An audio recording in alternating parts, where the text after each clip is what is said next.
have to say, listening to my fellow presenters was like, I don't know how I fit into this scheme, but then you talked about fluid identity, and I saw the vision. For those of you who may be unfamiliar, lines and veils are a safety tool that is often used in tabletop role-playing games, and so that kind of leads into what I'm going to be talking about today. And for my brief talk, I'm going to talk a little bit about the inspiration for this workshop I'm designing, or have designed.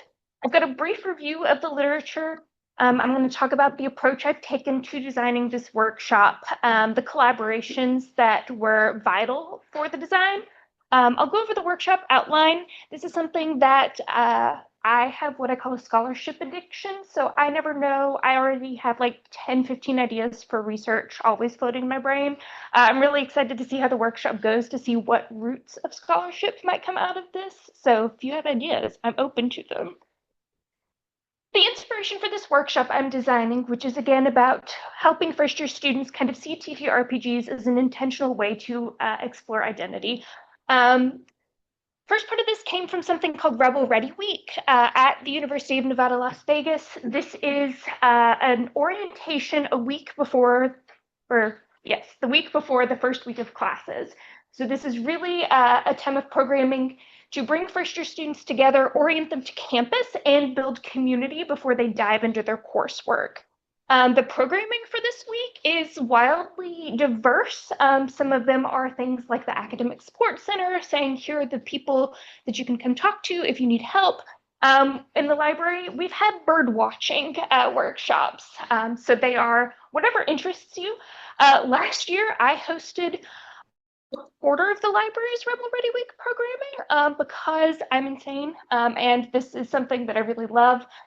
So I run an escape room that I designed that is the goal is to introduce students to the library as a physical space that's kind of more focused on play. So they spend time, they visit the makerspace, they visit our audio video production studios, but also gets some things out of the way, like they have to connect to campus Wi-Fi to be able to play the game. That's something our service points deal with a lot the first couple of weeks of classes.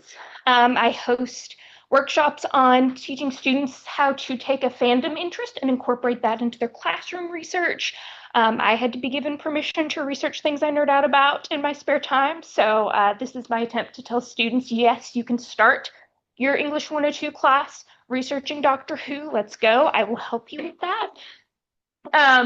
I also last year was a game show host, so I don't know if any of you all are familiar with Dropout, but I hosted Game Changer Libraries Edition that went over great. I'll be doing all of that again this year. But this workshop I'm designing is part of this week. And the thing that I really bring into the programming that I conduct is building community. I want to put a bunch of nerds in a classroom, and I want them to leave having made some friends that they can spend their first year kind of navigating academia together. Another source of inspiration is personal experience and other player testimony.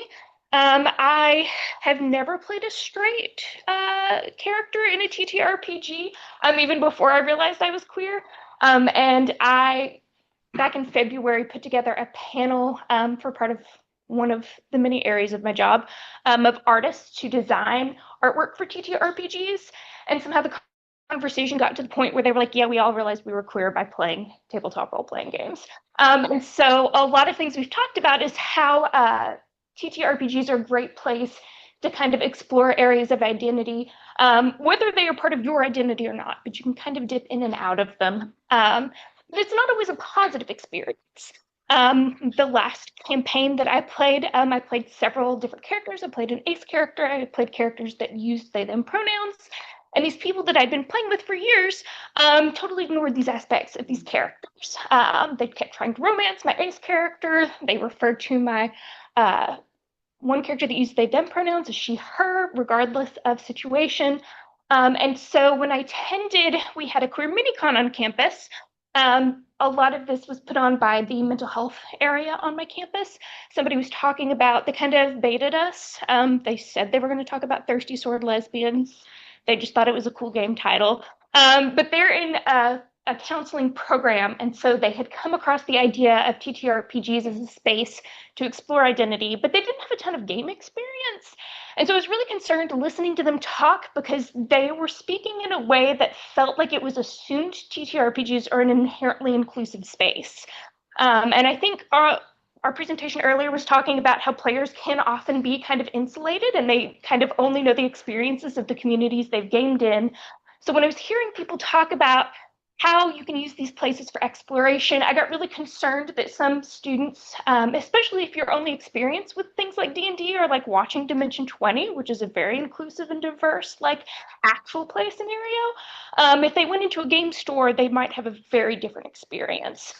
And that led to my literature review, where I was like, are people, particularly in the mental health profession, but people talking about TTRPGs for identity exploration, talking about safety tools, because those are really important, especially when you're playing with a new group of people, that if this is something you're interested in using TTRPGs to kind of test out different positionalities, you need to use safety tools. So I did a literature review and I found identity exploration is often part of that first year student experience. They're being removed from communities and structures they've been in while they were growing up. And this is often their first time away where they can kind of test things out without kind of those people who've known you forever necessarily being there. This is particularly true for queer neurodivergent students.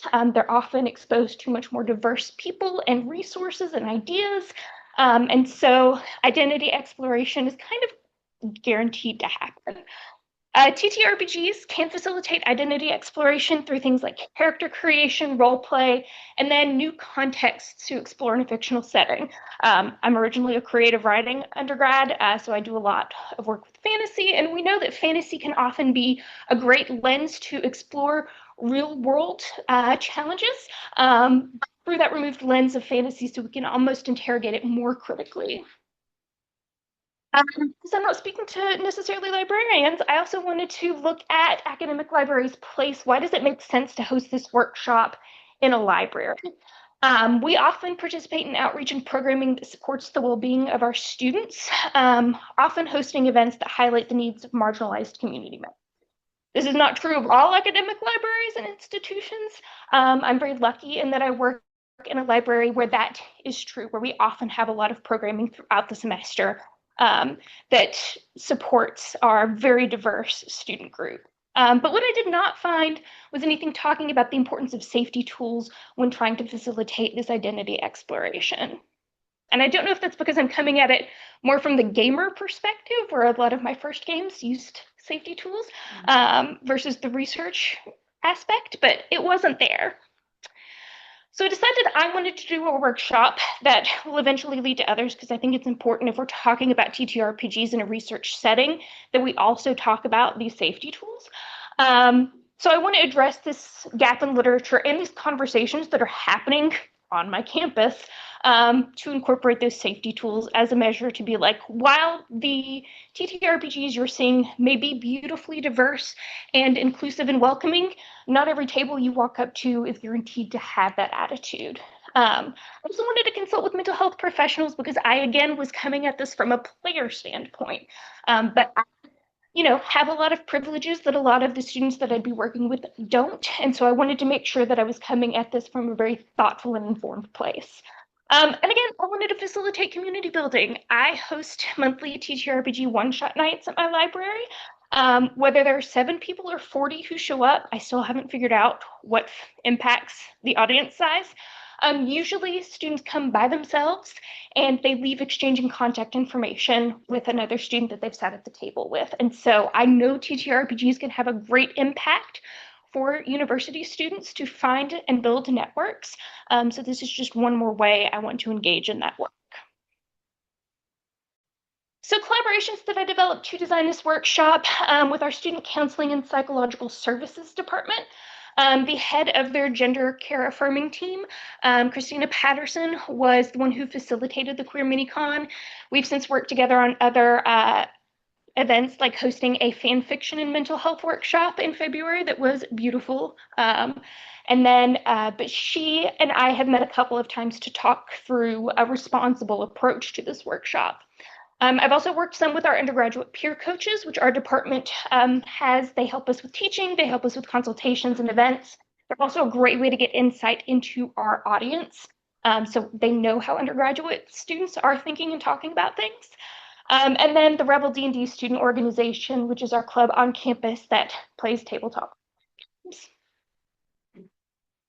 So the outline for this workshop that I will be hosting in August is first an introduction to tabletop role-playing games. One thing I've discovered by hosting these monthly one-shot nights is that a lot of my audience have never played tabletop role-playing games before. They're not quite sure what it's about, but they're curious.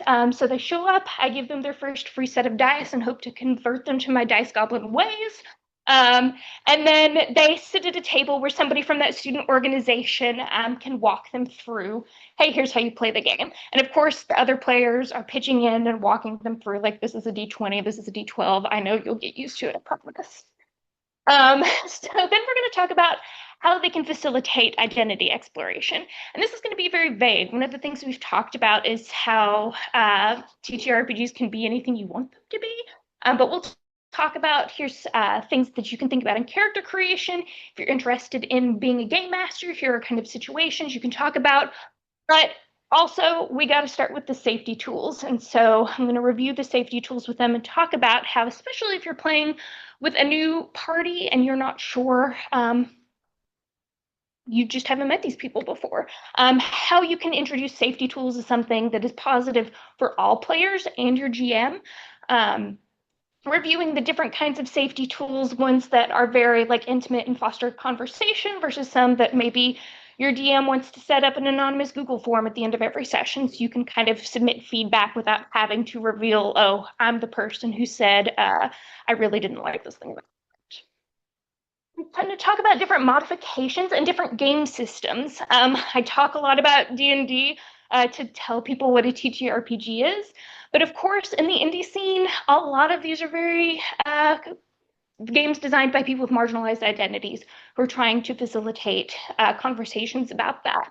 And so we're going to talk about Perils and Princesses. We're going to talk about Thirsty Sword Lesbians. We're going to talk about some of the more indie game systems where maybe if that is the purpose of this group, maybe they meet in this workshop and they want to start a game club together. Here are different game systems that you can explore to play these games outside of D&D.